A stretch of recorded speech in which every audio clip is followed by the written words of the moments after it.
where she told about how she was a victim to domestic violence. It's 6 or 7 years ago she was delayed domestic violence, but she couldn't tell about until now, because it had such a big impact on her life and how she had felt.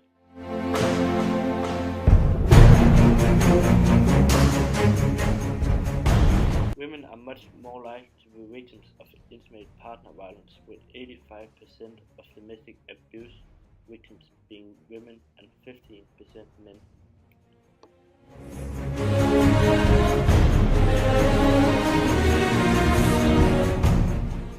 Today's topic is domestic violence.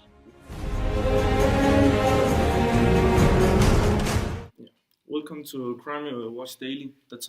Today's topic is domestic violence. Therefore, would I like to say welcome to Julia Owens. You have 30 years of experience in the field of violence against women.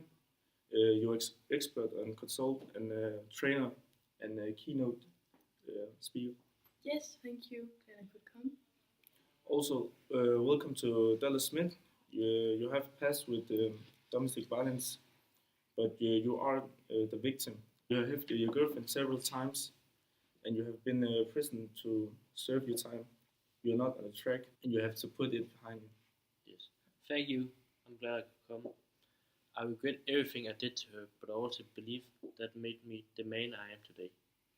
Julie, before we see the video of the 32-year-old of Jessica, can you tell us a bit about the domestic violence so that everyone knows what it is? Yes, of course. Domestic violence is not only a physical thing, it's any behavior with the purpose of which is to gain power or control over a partner, girl, or boyfriend. There are several categories of abusive behavior, each of which has its own devastating consequences. One type of domestic violence is the type called control. And well, controlling behavior is a way for the batterer to maintain dominance over the victim. An example could be that that the partner might be invading the victim's privacy by not allowing time and space of their own. It could also be that the partner uses the children to control the victim parent by maybe they could use the children as spies or threatening to kill or hurt or kidnap the children. But control is only one of the types of domestic violence. There are many other types too. A statistic by WHO indicates that 1 out of 3 women worldwide have experienced either physical and or sexual intimate partner violence. Wow, that's crazy.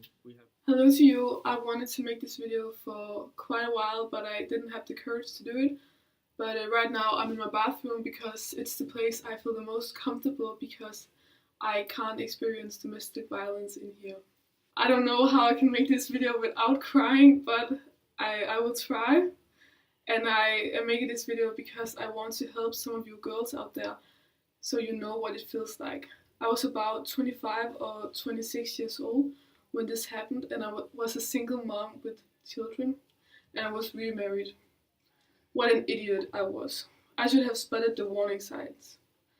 Whenever anything went wrong, my husband at the time would blame me. It turned into a living nightmare. Within a year of being married, he took every opportunity to belittle me. When in temper, he often hit me in the face. I thought I deserved it because I was withdrawn and a bad wife. That's what he kept saying. He forced me to have sex with him, to become a good wife for him. And I couldn't leave because that would have meant leaving my children, and I couldn't do that. I tried to tell my mother, but when little I told, she said, "What are you doing to make him behave that way? I feel abandoned by anyone except my kids." After several years, my husband said he was leaving. Everyone said the breakup was my fault. I never told anyone what really happened. Years later, I found the courage to tell a counselor that I went to because of my really bad depression after I lost my job. I had no close friends by then and I was really lonely. But I knew my children needed me, even though I felt pretty useless at the time. That's the only thing that got me through and eventually made me realize that it was not my fault at all. The doubt about my wife quality still lingers and will probably never go away. I haven't dated any man since what happened with my domestic violence.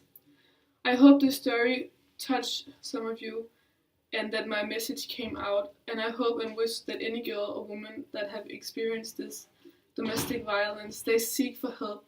And please, girls, talk about it with someone because it's really not your fault. Julia, how does the experience affect a human body and mind? Well, violence against women can cause long-term physical and mental health problems. And like she told in the video, she didn't have any close friends at the time she got out of it. And just the fact that it took her like 6 or 7 years to make this video shows just how much it affects even after it's over. Violence doesn't just affect the woman involved, but also the children, families, and communities. Experiencing a trauma like sexual violence may interfere with someone's ability to work. Half of women who have experienced sexual assault had to quit or were forced to leave their jobs in the first year after the assault. Dallas, can you recognize what Jessica in the video is talking about? Yes, it's almost the same story, but I see it from another angle. What she told in the video was quite the same that happened for me. I know what I did was so wrong, but at that time I don't think about how I harassed her and gave her scars for life.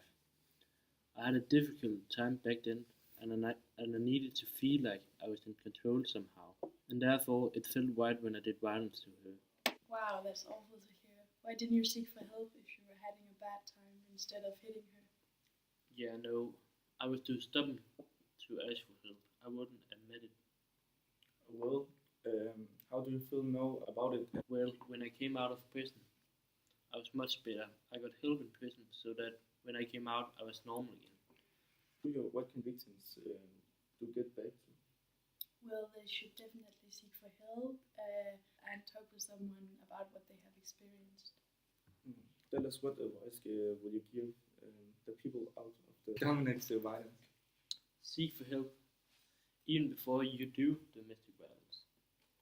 No one should experience such a horrible thing, so to all of you who are doing it right now, stop whatever you're doing and search for help. With those words, we end this episode of Crime of Daily. Thanks for watching and see you next time.